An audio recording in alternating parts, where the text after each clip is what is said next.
بھی جناب خفا مجھ سے اور بیگانے بھی ناخوش، اپنے بھی دشمن اور بیگانے بھی دشمن تھے، لیکن مسئلہ ناموس رسالت کا تھا۔ اکیلے اسمبلی ہال میں بیٹھے ہوئے حضرت براء بن مالک نے کہا اٹھاؤ مجھے، ڈھال کے اوپر اٹھاؤ۔ جب ڈھال کے اوپر اٹھایا تو صحابہ کہتے ہیں ہم نے ڈھال کو اچھالا، اچھال کے 40,000 کے لشکر میں حضرت براء بن مالک مسیلمہ کذاب کے لشکر میں جناب گھسے، اور صحابہ کہتے ہیں کہ اگر ایک ایک ایسے کر کے ایک ایک وہ نیزہ بھی اوپر کرتے نا تو حضرت براء بن مالک کی جناب بوٹی اتر جانی تھی اور ایک ایک جسم کا حصہ کٹ جانا تھا۔ تو اقبال سے پوچھتے ہیں اقبال کہ براء بن مالک نے 40,000 سے لڑتے ہوئے دروازہ کیسے کھولا ہے؟ وہ کہتا ہے کہ میں تجھ کو بتاتا ہوں تقدیر امم کیا ہے۔ کہنا گھر بہ کے نہیں، گلنا نہیں، کہنا میں تجھ کو بتاتا ہوں تقدیر امم کیا ہے، شمشیر و سنا اول طاؤس و ربابہ۔ کہتا کہ انہاں کوئی جناب حریصے اور ڈنڈ بیٹھ کے دی قوت نال نہیں بوا کھولیا، جناب لشکر دا حدیقت الموت دا بوا ڈنڈ بیٹھ کے نہ نہیں کھولیا، اقبال کس نہ کھولیا؟ کہندا قوت سلطان و امیر از لا الہ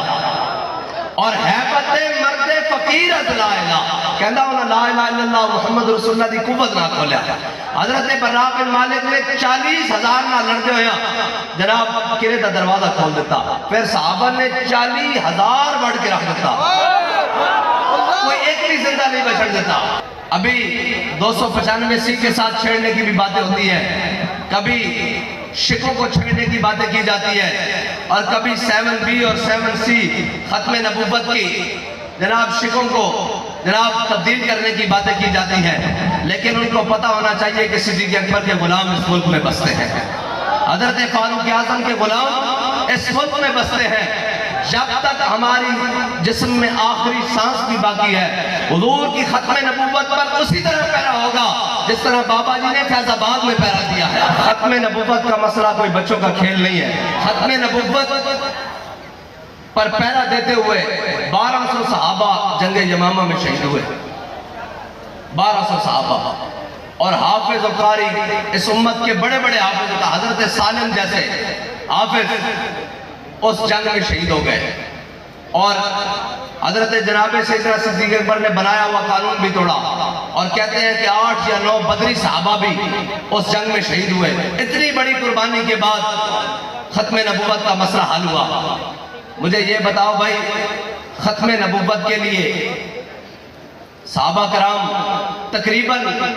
1200 میل چل کر یمامہ جائیں اور ختم نبوت کی حفاظت کے لیے جا کر شدید ترین جنگ لڑے، اور آج کا مسلمان گھر سے بھی باہر نہ نکلے اور کہے کہ میں بھی عاشق رسول ہوں، میں بھی جناب حضور کی ختم نبوت کا ماننے والا ہوں، جناب میں نے بھی کلمہ پڑھا ہے۔ مجھے بتا جنہوں نے کلمہ پڑھا تھا نہ انہوں نے اپنے بچے دیکھے، نہ انہوں نے اپنا مال دیکھا، نہ انہوں نے صبح دیکھی نہ شام دیکھا، بلکہ ان سے تو پوچھنے والے اس بات پر مجبور ہو گئے اور یار بتاؤ تو صحیح کس نبی کا کلمہ پڑھ لیا ہے؟ نہ دن دیکھتے ہو، نہ رات دیکھتے ہو، نہ صبح دیکھتے ہو، نہ شام دیکھتے ہو، نہ شجر دیکھتے ہو، نہ حجر دیکھتے ہو، نہ جناب سمندر دیکھتے ہو، نہ دریا دیکھتے ہو، بتاؤ تو صحیح وہ نبی کی شان کیا ہے؟ کس نبی کا کلمہ پڑھ لیا ہے؟ تو حضرت خالد بن ولید نے فرمایا تھا المرسل علی قدر المرسل، وہ تو بھیجنے والے کی شان بن کر آئے تھے،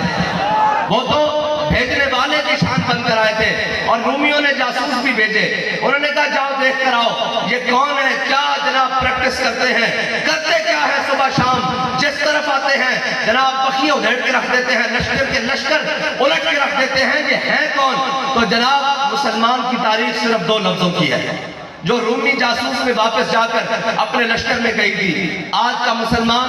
نہ کمانے سے فرصت، نہ کھانے سے فرصت، جب دین پر بات آ جائے چھٹو جی یہ تو مولوی بڑھایا ہویا اے سن، اور جناب جاسوس جا کے مسلمانوں کے بارے کہتا کی، اور جب میرے ہاتھ میں تھا جب تک میرے مصطفیٰ کا دامن، ہاں جی جدو تک ایک قوم بیگانے نہیں سی نہ ہوئی نا، اقبال کہتا سرور جو حق و باطل کے کارزار میں ہے، تو حرب و ضرب سے بیگانہ ہو تو کیا کہیے؟ کہتا تیرے کی پتا ہوئے کہ ختم نبوت کی حفاظت واسطے جانتے یمامہ مزہ کتنا، اور کہتے ہیں جناب ایک ہی کہتے ہیں تیرے کی پتا ہوئے کہ فیض آباد کی ٹھنڈی ہواوں بہ کے ختم نبوت ہوتے پیرا دین دا چس کیے کہ حضور دے دین واسطے میدان آنا کی چاسے تے پھر تو انہوں کی ایسی کہہ سکتے ہیں جب روح سے کہتے ہو لبیک یا حسین اے ہون محرم شریف گزریا ہوں جناب کئی تو 10 دن تا محرم سی لیکن اسی تو حسین ہی ہے نا